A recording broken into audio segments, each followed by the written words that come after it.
नमस्कार। प्रश्न को बहुत ध्यान से पढ़िए। एनसीईआरटी के नोट्स वैज्ञानिक तरीके से कैसे बनाएं? तो ये प्रश्न है। अब इस प्रश्न के इस वीडियो के माध्यम से समझेंगे कि क्या क्या हमें सावधानियां बरतनी चाहिए एनसीईआरटी के नोट्स बनाने के टाइम पर, जिससे हमारे क्या है, जो हमारे नोट्स बने वो बहुत ही संक्षिप्त बने और वैज्ञानिक तरीके से बने, ताकि उन्हें दोहराना बहुत आसान हो जाए और हमारी सफलता भी सुनिश्चित हो जाए। तो इसी बात का ध्यान रखते हुए इस वीडियो में विस्तार से समझते हैं कि ये प्रश्न का उत्तर बेहतर तरीके से क्या हो सकता है। चलिए पहले इस बात पर विचार करते हैं, इस प्रश्न से पहले, कि क्या एनसीईआरटी का नोट्स एक बार में पढ़ के हमें बना लेना चाहिए।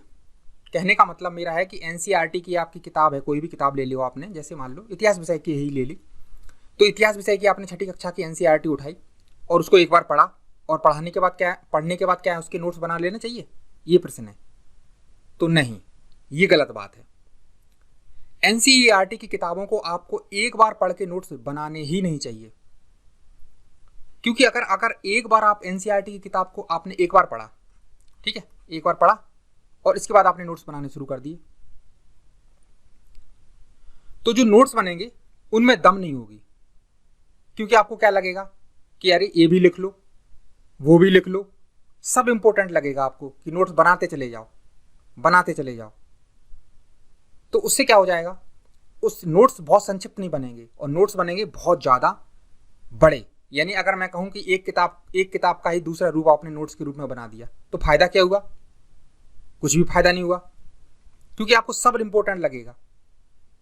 क्योंकि पहली बार पढ़ रहे हैं ना आप एनसीईआरटी, आपको उतनी अच्छी बेहतर समझ है नहीं, तो होगा क्या, सब चीज़ें लिखने का मन करेगा कि अरे ये भी लिख लो, ये भी लिख लो, ये भी लिख लो, ये भी लिख लो। तो बस एक किताब जो एनसीईआरटी की किताब की आपने नोट्स बनाए, वो दूसरी किताब तैयार हो गई और वो कुछ काम की नहीं रही। क्योंकि परीक्षा के टाइम क्या होता है, गैप तो होता नहीं पेपरों में, तो रिवीजन किया नहीं आपने, तो कोई मतलब की वो रही नहीं।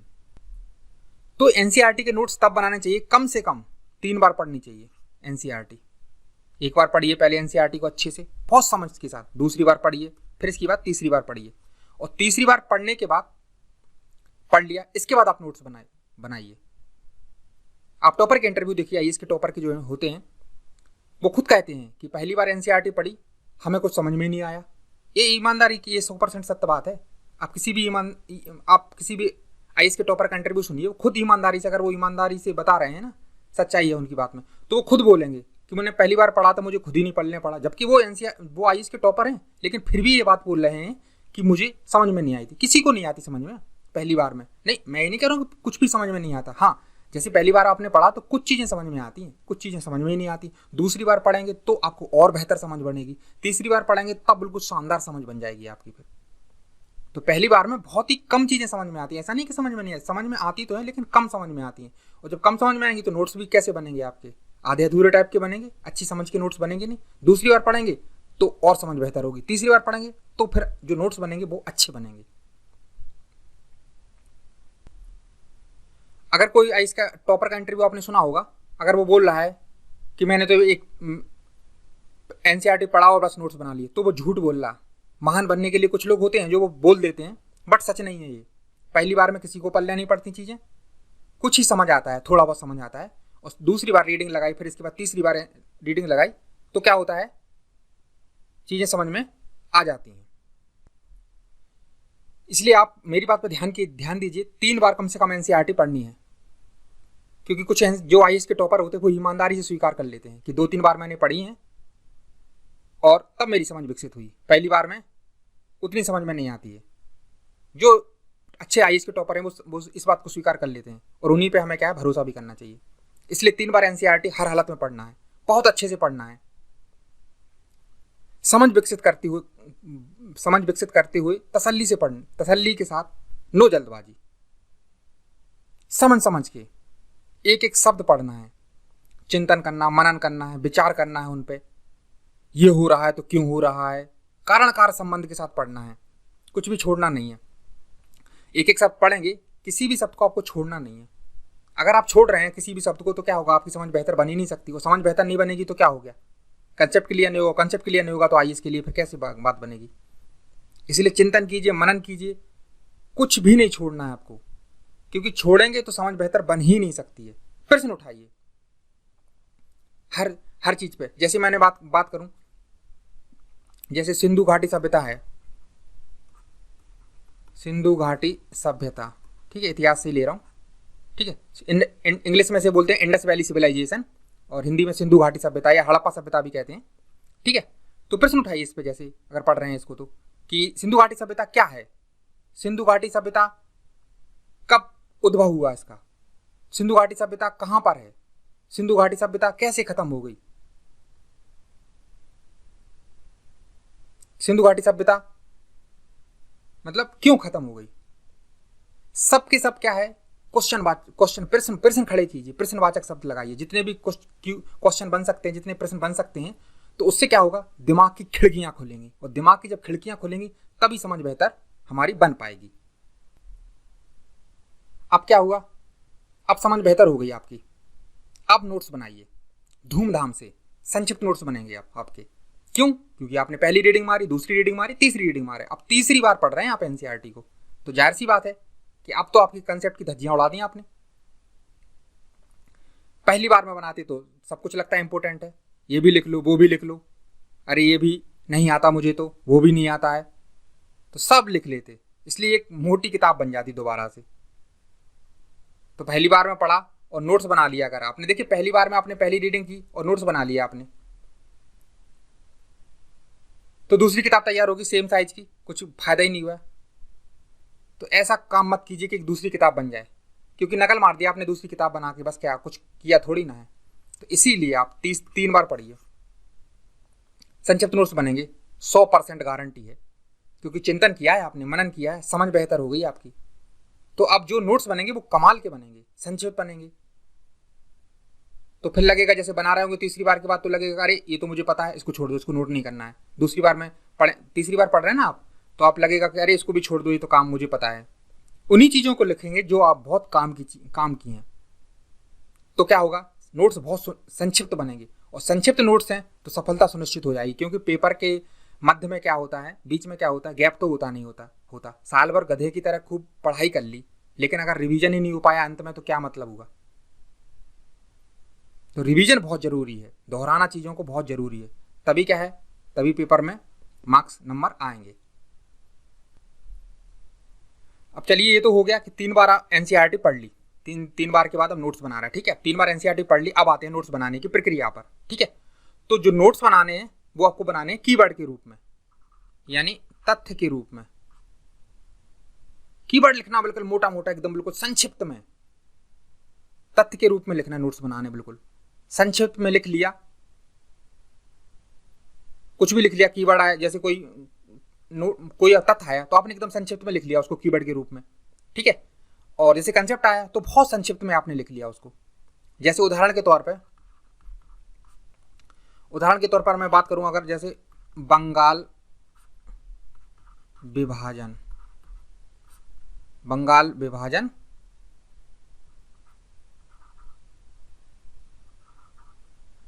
बंगाल ऐसे लिख लो, साफ दिखेगा, बंगाल विभाजन 1905, ठीक है। तो एकदम कीवर्ड के फॉर्म में लिख लिया। अब इसको ऐसे नहीं लिखेंगे, जैसे इसको हटा दो, जैसे बंगाल विभाजन 1905, तो ऐसा नहीं लिखेंगे, इसको बिल्कुल पूरा लाइन की तरह लिख लिया, बंगाल विभाजन 1905 में हुआ था, ये नहीं लिखेंगे। इससे लिखेंगे तो क्या हो जाएगा, ये तो बेवकूफ़ी है, फिर तो क्या हो जाएगा, बहुत मोटे नोट्स बन जाएंगे। तो बस संक्षिप्त में लिखिए बंगाल विभाजन 1905, हो गया, ठीक है। जितना संक्षिप्त नोट्स होगा, बहुत ध्यान से समझिए, बहुत इंपॉर्टेंट बात बता रहा हूं, जितना संक्षिप्त नोट्स होगा उतनी जल्दी सफलता सुनिश्चित होगी आपकी। जैसे उदाहरण के तौर पे अगर मैं और उदाहरण लूं एक बार, तो भारत छोड़ो आंदोलन 1942, ठीक है। तो बस इतना ही लिख लिया, भारत छोड़ो आंदोलन, हो गया, ये कीवर्ड के फॉर्म में लिख गया। बस ऐसा नहीं लिखेंगे पूरा लाइन, भारत छोड़ो आंदोलन 1942 में हुआ था, ये बेवकूफ़ी है, क्योंकि दूसरी किताब तैयार हो जाएगी मोटी। तो नोट्स क्या है, संक्षिप्त नोट्स का फायदा है ये होता है, दोहराना, रिवीजन बहुत आसान हो जाता है। मोटे नोट्स जो बन जाते हैं उनको दोहराना असंभव होता है। उदाहरण के तौर पर अगर मैं बात करूं, जैसे आईएएस होता है, ठीक है, पीसीएस हो गया, ठीक है। जैसे अगर मैं मुख्य तौर पर आईएएस की बात करूं, ठीक है, तो पेपर क्या होते हैं, जो मुख्य परीक्षा के पेपर होते हैं आईएएस के, वो लगातार होते हैं। जैसे सुबह की शिफ्ट में एक हो गया, फिर शाम की शिफ्ट में हो गया, अगले दिन सुबह की शिफ्ट में, शाम की शिफ्ट में। तो मोटे नोट्स क्या होता है, मोटे नोट्स जो बन जाते हैं तो गैप तो होता नहीं पेपरों में, क्योंकि 2 शिफ्ट में पेपर हो रहे हैं, तो दोहराना क्या हो जाता है, असंभव हो जाता है। अब यूपीएससी जो करती है, संघ लोक सेवा आयोग, वो लगातार पेपर रखती है, जानबूझ कर रखे जाते हैं पेपर यूपीएससी के द्वारा, ताकि स्टूडेंट की रणनीति का पता चल सके, यानी उसकी चतुराई देखी जाती है, उसकी समझ देखी जाती है। क्योंकि जो सिविल सेवक जो बनते हैं, यानी जो स्टूडेंट होंगे, जो सफल होंगे, आईएएस बनेंगे, तो स्टूडेंट की चतुराई देखी जाती है, जो दिमाग से तेज हो और वैज्ञानिकता से क्या पढ़ाई करें और वैज्ञानिकता के साथ ही नोट्स बनाएं। अगर पढ़ाई में वैज्ञानिकता है तो काम में भी तो आएगी, क्योंकि कल के दिन वो कलेक्टर भी तो बनेंगे। इसीलिए वो छटनी करने के लिए क्या करते हैं, छटनी करने के लिए करते हैं, यूपीएससी क्या करती है, लगातार पेपर करवा देती है मुख्य परीक्षा के। तो जो रणनीति से नहीं पढ़ेगा, वैज्ञानिकता के साथ नहीं पढ़ेगा, उसकी तो धज्जियां उड़ जाएंगी, उसका तो खेल खत्म हो जाएगा, क्योंकि उसने साल भर पढ़ाई की, एकदम बहुत मेहनत से पढ़ाई की, और अंत में क्या हुआ, नोट्स इतने भारी भरकम बना लिए कि लो रिवीजन ही नहीं हो पाया। और जब रिवीजन नहीं होगा तो क्या हो गया, नंबर कहाँ से आएंगे फिर। तो इसीलिए जो चतुराई के साथ नोट्स बनाते, बहुत पतले संक्षिप्त नोट्स बनाते, वो 2-3 घंटे में तैयार हो जाते हैं उनके नोट्स। रिवीजन किया, 2-3 घंटे में तैयार, रिवीजन कर लिया और धूमधाम से पेपर देने चले जाते हैं। क्योंकि चतुराई और वैज्ञानिकता यहाँ भी नोट्स बनाने में, पढ़ाई में दिख रही है। और कलेक्टर जब बनेगा तो वो भी चतुराई, क्योंकि काम तो चतुराई का ही है ना। क्योंकि जो अगर योग्य प्रशासक नहीं होंगे तो क्या मतलब का है। तो इसीलिए क्या होता है कि जब काम में उन्हें लग रहा है यूपीएससी वालों को कि कल के दिन किसी जिले का कलेक्टर बनेगा तो काम में चतुराई है इसके, क्या नहीं है। तो इसी प्रकार से पढ़ाई में भी तो चतुराई दिखनी चाहिए। तो इसीलिए जानबूझ के पेपर लगातार करवा दिए जाते हैं। और लगातार पेपर देने से क्या होता है, बहुत से स्टूडेंट तो वहीं बाहर हो जाते हैं कि अरे भाई मैं कुछ कर ही नहीं पाया, क्योंकि रिवीजन ही नहीं हो पाया। रिवीजन नहीं हो पाया तो क्या हुआ, मार्क्स आए नहीं और वो लिस्ट से बाहर हो गए। इसीलिए जानबूझ के क्या होता है, गैप नहीं दिया जाता है पेपर में। जैसे अगर मैं बात करूं तो उसको थोड़ा साफ करते हैं। जैसे पीटी की प्रारंभिक परीक्षा हुई, ठीक है, जैसे पीटी होता प्रारंभिक परीक्षा। प्रारंभिक परीक्षा में 2 प्रश्न पत्र होते हैं पीटी में, एक तो जीएस का होता है और एक होता है सीसेट, ठीक है। 2-2 घंटे के होते हैं दोनों। तो आप सोच के देखिए, अगर 2 घंटे की जगह 2 घंटे होते हैं, अगर 2 घंटे की जगह 10 घंटे दे दिए जाएं तो होगा क्या, सभी लोग कर लेंगे। फिर जो योग्य स्टूडेंट और अयोग्य स्टूडेंट को हम कैसे छांट पाएंगे। ऐसे मुख्य परीक्षा जो होती है, जो मुख्य परीक्षा होती है आईएएस की, वो 3-3 घंटे के पेपर होते हैं। अगर हम इसमें क्या 10-10 घंटे दे दिए जाए, अगर हमने 10-10 घंटे दे दिए तो क्या होगा, सारे के सारे प्रश्न हल कर लेंगे जो स्टूडेंट होंगे, कुछ भी नहीं छूटेगा उनका। तो इसीलिए क्या होता है, जानबूझ के यूपीएससी या कोई भी संस्था होती है, यूपीएससी खासतौर से टाइम क्या होती है, फिक्स कर देती है। टाइम फिक्स है कि इतने ही टाइम में करना है भैया। और क्वेश्चन भी क्या है, फिक्स है, क्वेश्चन भी फिक्स कर दिए कि भैया क्या है, इतने क्वेश्चन करने। और इसके बाद क्या है, क्वालिटी भी क्या कर दी कि क्वालिटी का भी तो ध्यान देना। ऐसा नहीं कि कुछ भी उल जलूल कुछ भी लिख दिया आपने, कंसेप्ट क्लियर होने चाहिए, तभी तो आप अच्छे से लिखेंगे। तो टाइम फिक्स है, क्वेश्चन भी फिक्स है और क्वालिटी भी रखनी है। तो ये सब चीज़ों को क्या कर, तभी, क्योंकि ये सब चीज़ें मैनेज करना बहुत कठिन काम होता है। और कठिन काम को आसान तब बनाया जा सकता है जब हम वैज्ञानिकता लाएं हर चीज़ में। पढ़ाई में भी वैज्ञानिकता हो, नोट्स बनाने में भी वैज्ञानिकता हो, और प्रश्न को हल करने में भी वैज्ञानिकता हो, तो सामंजस्य बन जाता है सब चीज़ों का। क्योंकि यूपीएससी को वही लोग तो चाहिए जो वैज्ञानिकता के साथ आएँ, पढ़ाई में, नोट्स बनाने में, पेपर हल करने में, हर चीज़ में वैज्ञानिकता हो उनके पास।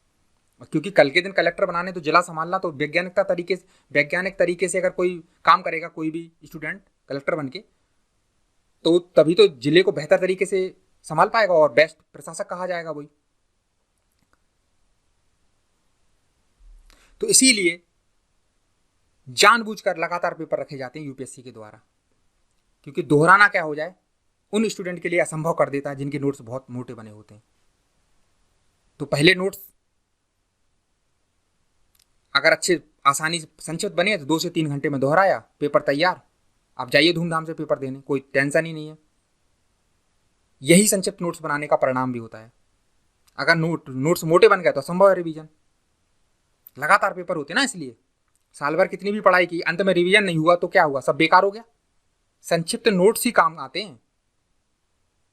स्टूडेंट का दिमाग खराब हो जाता है मीन्स मुख्य परीक्षा के पहले कि क्या पढ़ें क्या छोड़ें, और अंत में क्या होता है, वो पतली से जो नोट्स रहते 2-3 घंटे में रिवीजन हुआ, वही क्या होता है, वही रामबाण बन जाते हैं और वही सफलता सुनिश्चित कर देते हैं स्टूडेंट की।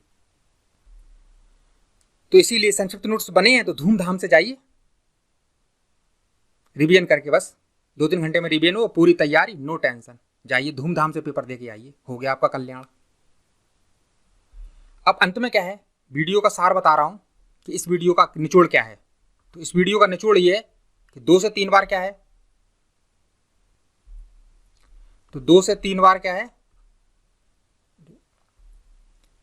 तो निचोड़ क्या है, थोड़ा प्रॉब्लम हो रही थी। देखिए अब निचोड़ इस वीडियो का ये है कि सबसे पहले तो क्या है, 2 से 3 बार, मैं तो कहूंगा 3 बार कम से कम 3 बार क्या एनसीईआरटी को पढ़िए पहले, बहुत शानदार तरीके से, जल्दबाजी नहीं, हड़बड़ी नहीं, बहुत तसल्ली के साथ एक एक कंसेप्ट की धज्जियां उड़ाते पढ़िए ताकि आपके कंसेप्ट क्लियर हो सके। ठीक है, 3 बार आपने एनसीईआरटी पढ़ ली। अब क्या, नोट्स पढ़ने के बाद फिर क्या है, अब बनाइए नोट्स। तो बहुत ही ज्यादा क्या बनेंगे, संक्षिप्त बनेंगे नोट्स आपके। और संक्षिप्त बनेंगे तो क्या फायदा होगा उससे, रिवीजन बहुत आसान हो जाएगा, रिवीजन आसान, बहुत आसान हो जाएगा, क्योंकि गैप तो रहता नहीं है पेपरों में, लगातार पेपर होते हैं। और रिवीजन अगर आपका हो गया परीक्षा के ठीक पहले तो सफलता आपके साथ रहेगी, फिर सफलता सुनिश्चित हो गई आपकी, क्योंकि रिवीजन नहीं है ना तो सफलता सुनिश्चित है ही नहीं। तो रिवीजन बहुत ही जरूरी है। तो कहने का मतलब 2-3 बार एनसीईआरटी पढ़िए, संक्षिप्त नोट्स बनाइए और कीवर्ड के रूप में नोट्स बनाइए, बहुत ही संक्षिप्त, तभी ताकि रिवीजन बहुत आसान हो जाए। पतले नोट्स बने, बस पूरी एनसीईआरटी हो गई, बस बन गया 1-2-3 पन्ने में, हद से हद, क्योंकि काफी कुछ किताबें हैं ना, बस संक्षिप्त लिखना है आपको, इसलिए सफलता सुनिश्चित हो जाएगी। तो इस वीडियो में बस इतना ही रख रहा हूँ, और वीडियो कैसा लगा कमेंट के माध्यम से बताइए। अगर अच्छा लगा हो तो लाइक कीजिए, अगर अच्छा नहीं लगा होगा तो डिसलाइक कीजिए, और कमेंट जरूर कीजिए क्या अच्छा लगा क्या बुरा लगा और क्या सुधार हो सकता है, और चैनल को सब्सक्राइब जरूर कीजिए। तो मिलते हैं अगले वीडियो में, इस वीडियो में इतना ही रख रहे हैं, धन्यवाद।